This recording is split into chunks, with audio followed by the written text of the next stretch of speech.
High বন্ধুরা, আজকে আবার চলে এসেছি নতুন একটা ভিডিও নিয়ে। আর আজকে আপনাদের দেখাবো একটা জিনিস, আর সেটা হচ্ছে 4-5 দিন আগের লাগানো এই লিলি রজনীগন্ধা গাছগুলো। এই গাছগুলোকে দেখুন একটু ভালো করে, পাতাগুলো কেমন সাদা সাদা হয়েছে, মাঝে মাঝে একটা দুটো সবুজ আছে, কিন্তু বেশিরভাগগুলোই সাদা। তারপরে আসি এই লিলিগুলোতে। এই লিলিগুলোরও একই অবস্থা।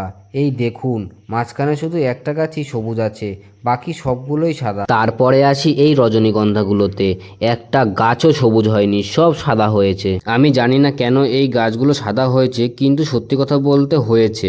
কিন্তু আমার আগের লাগানো এই গাছগুলোকে দেখুন, পুরো সবুজ, কত সুন্দর লাগছে দেখতে। তবে সাদা হওয়ার কারণ হিসেবে আমার যা মনে হচ্ছে, অধিক পরিমাণে কাঠের গুঁড়ো ব্যবহার করা।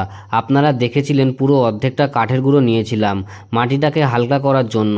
আর আমার এই একটা কারণই মনে হচ্ছে। আপনাদেরও যদি অন্য কোনো কারণ মনে হয় প্লিজ কমেন্ট করে বলে যাবেন।